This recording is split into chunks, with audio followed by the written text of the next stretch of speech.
Welcome to the Ocean Race Show, where the word is fatigue. Our boats are breaking, our sailors have certainly had a very tough time. It's been an incredible opening few days of leg one.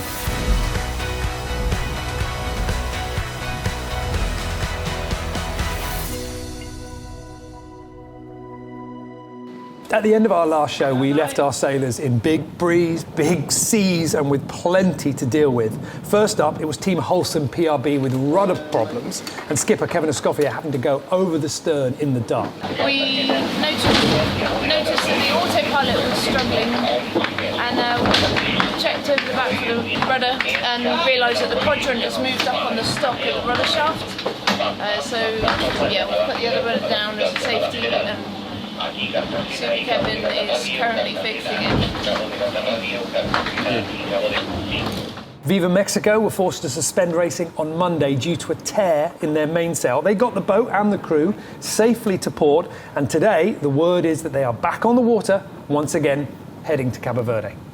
When you enter these races, you know that there's going to be very great highs and there's some lows that you have to come strong from. And we'll be ready to fight. Of course, we have to finish this leg first, but we'll be ready to fight for the next legs. All this goes to show just how hard the conditions are. We have seen 50 knots sweeping across the fleet, with the sea stay absolutely pounding our sailors. And now this night has been, I mean, we've had the foil up and down a lot of times. We've sometimes been going like 28 knots. Just now we were upwind, foiling in the worst waves I think I've ever been in. When you've got a wind acceleration against the mountains, it's not a joke. But it's a good ride as well.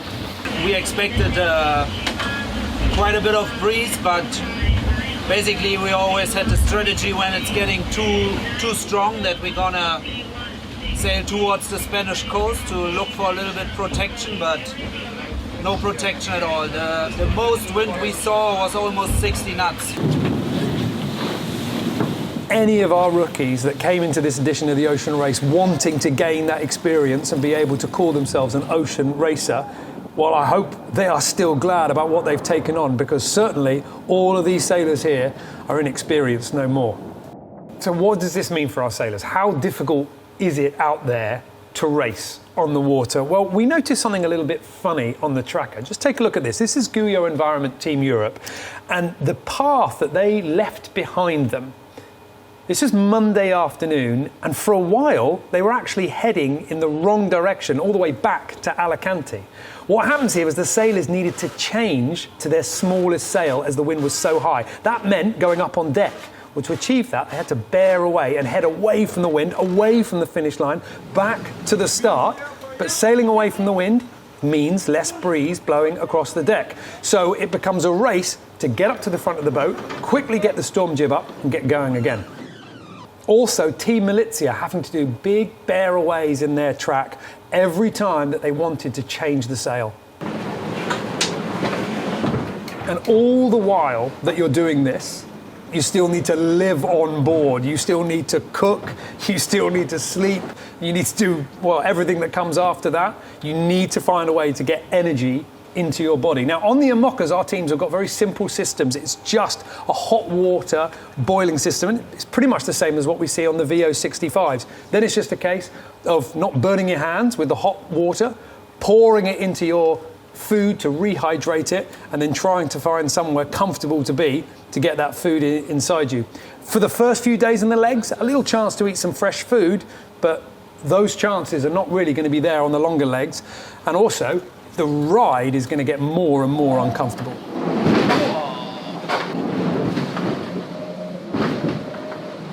Once you've found a place to eat and you've got the food inside you, the next problem is keeping it down. Seasickness?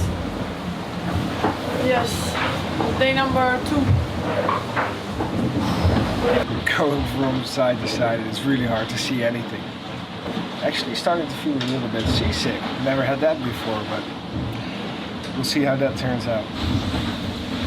Lots of wind and lots of tanks in the end, but everyone managed well. No one was seasick, or maybe somewhere a little bit, but not that they were completely out. So we always had people on deck, and we managed to keep a good position. keep the speed up, keep the boat nice and tidy. So not too bad for 40 knots of upwind sailing for more than a day. Whether you've managed to cook food, eat it, and keep it down inside you, the race continues. And for those sailors who are able to keep their energy levels high, it means that you can fight fiercely against your opponents for the best of the breeze. Take a look here at what happened with Team Holcim PRB, an 11th hour racing team. The Americans, onto the right, leading at the moment, had the skill and the power to put in 2 tacks, sitting on top of Kevin Escoffier and blocking the breeze. But then the French sailor answered straight back. And Kevin Escoffier, Charlie Enright on board 11th hour racing team, just kept upping the challenge. Tack for tack, these 2 teams traded off best positions. Occasionally, got to say that Team Holcim PRB started to come out ahead, maybe gaining a little bit on a few shifts, but each of those tacks just meaning that they pushed ahead. It didn't stop when they got to the straight, and these 2 teams bouncing off the left and the right walls of the racetrack before coming out into the Atlantic Ocean, where I'm sure the fight's going to continue.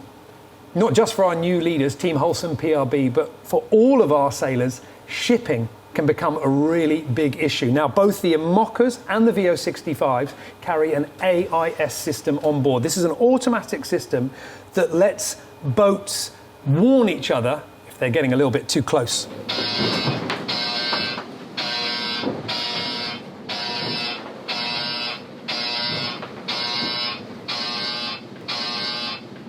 It's a AIS one collision with the boat, but I don't understand. And we are first.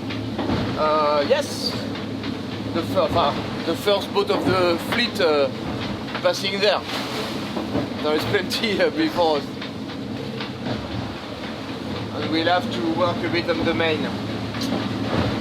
For me, the only moment to be able to do it, and the port tack, because now we are going to catch a front. Team Holcim PRB needing to work on their main, but needing daylight really to assess the problem. But interestingly, this was actually something that we'd seen before. Guyot Environment Team Europe also were having problems.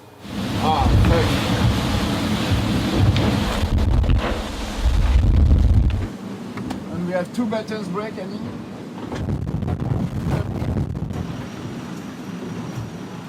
Had a good first night, and we were there, and then we've had a kind of series of things happen, but fundamentally now we've had to just really slow down and protect the main, because we discovered that we had 2 broken battens, and we also have a hole in the main. We had to take the decision to slow down, and we're replacing the battens right now, and we're going to replace the hole in a minute, hopefully before it gets dark.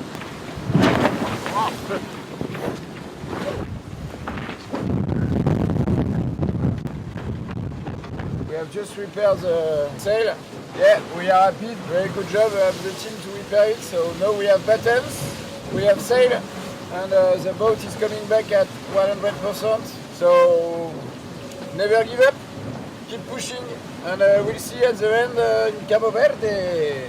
While the IMOCAs are fixing their sails, let's check in with the VO65. Now, on Monday's show, we left the VO65s with Amber Sail 2 heading south, the only boat to do so, as Team Mexico ripped that mainsail and had to head to shore to find out what their options were. Amber Sail 2 held on in the south, and it really became a question of how far Wind Whisperer Racing Team could push their newfound lead from that group up the front as our 6 VO65s became 5. For Rokas Melevinkas and the Lithuanian team, they found plenty of breeze in the middle of the Med, but with it they tore their J2, they ripped off their AIS antenna, and they damaged their electronics. So as the fleets came back together, with Merpuri Foundation Racing Team looking strong coming out from that pack, Amber Sail 2 got enveloped back into the middle of the group. Now the 100% Portuguese team, with Antonio Fontes as skipper, pushed further south than some of the other VO65s, who were more content to dodge back into that Spanish coast and try and find some respite from the breeze. A little bit of a shift put Wind Whisperer Racing Team back into the lead, and they managed to line themselves up for a nice approach. However, keep your eyes here on Merpuri Foundation Racing Team. What appears to be a navigational error means that they have put the exclusion zone in the wrong place. Certainly, we saw them tacking in and through this no-go area. It's a question for race control and for the jury, and when we find out a little bit more about what the penalty will be, we'll let you know. But for the moment, Wind Whisperer Racing Team outperforming the other VO65s.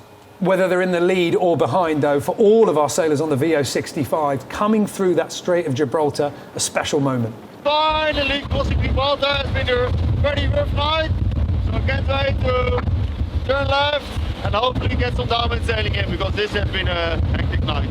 It wasn't just our VO65 sailors that were happy to get the straight behind them. The Amoca fleet very pleased to be out of the worst of the sea state. So we through the Strait of Gibraltar, and now we still have to deal with some fish farms and shallow spots, traffic, but yeah, we are through the first big landmark of the race. I don't need it anymore now.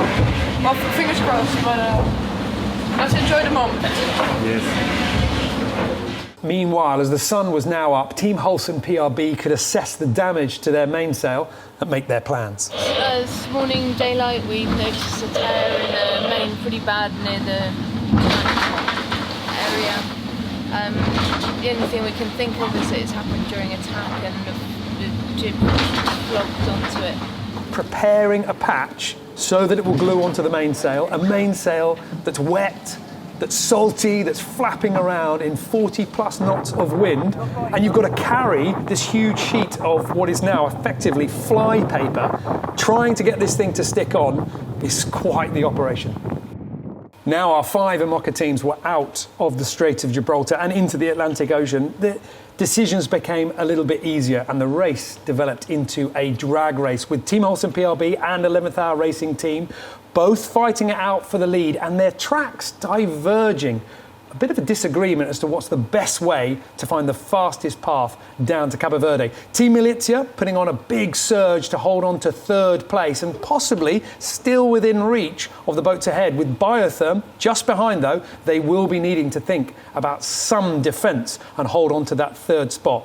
A little way behind, Guyot Environment Team Europe, now with their boat back up to full speed, is reaching hard. And while the speeds of all our boats are quite similar, it's going to come down to who lines themselves up best to exploit the angle in the breeze. Because the next few hours is going to essentially be a drag race and there aren't going to be those large tactical moves playing out quickly, I thought it'd be interesting just to take a look at something that you guys can spot on the tracker, if indeed you want to spend your time looking at the tracker. This is the race control setup. I've been a bit cheeky here and I'm using their data. But these are the paths of Team Holson PRB, Team Militia, Biotherm, Guyot Environment, Team Europe. And just noticing something a little bit strange. This is on that reaching leg after the Strait of Gibraltar, where we are now pointing towards Cabo Verde and blasting our way down. And every so often, all of our boats have done these funny little wiggles. Now on these turns, I think these are sail changes. This is when the teams are having to turn away from the breeze, slow the boat down, they can jump forward, they can adjust some things, they can get back into the safety of the cockpit. And the question is, how quickly can you do that? Because while you're doing this change, you're not going fast in the right direction. Well, each of these dots is 5 minutes. So for Team Holson PRB, it was 5, 10, 15 minutes to do whatever that was. That might have been a sail change. It might be further problems with their rudder systems. Team Militia was 5 minutes. 5 minutes on Biotherm, 10 minutes on Guyot Environment Team Europe. Now, I would have included 11th Hour Racing Team in this graphic, but I haven't spotted any. I don't think that they've actually had to do this. That could be because they haven't changed the sail, or they've stayed in the same consistent breeze, or maybe they're just that quick. But it's a little way that we can tell how well our sailors are finding the right way to attack this racecourse. For our 5 remaining VO65s coming out of the Strait of Gibraltar, it was Wind Whisperer Racing Team in 1st place. To the north of them, Merpuri Foundation Racing Team, setting themselves up to find a nice reaching angle to make their way down to the top, with obviously a question mark hanging over which course they have sailed. Then Team Yayo, at the moment in 3rd place, holding on to the tail of the Polish team just ahead of them.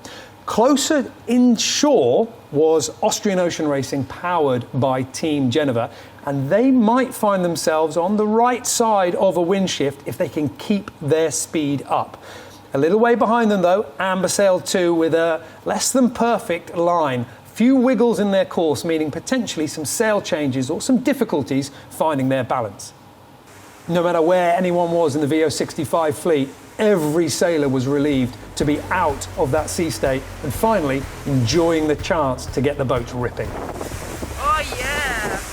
Finally! We earned this and now we are here surfing on the waves in the ocean. I have no words, actually. It's not just the VO65s that have been enjoying the conditions. Now that the Amoccas are free to bear away, they are absolutely tearing. Team Holcim PRB are in the lead at the moment, but they are being chased hard, and everyone's putting in some very impressive speeds, not least Team Malizia.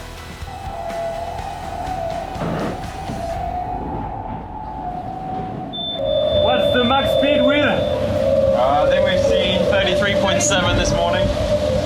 And what did you just see now? Just now 32 point something. Yeah. Excited? Yeah, we're going hot. Yellow sheet's going, yellow sheet. If our sailors can hang on in these conditions, then we are set to see some pretty impressive performances. The word in race control is that we might see 500 miles achieved in the next 24 hours. That's not quite breaking the ocean race record, but it does give us a good indication of what these boats are going to be capable of as we continue our race around the world.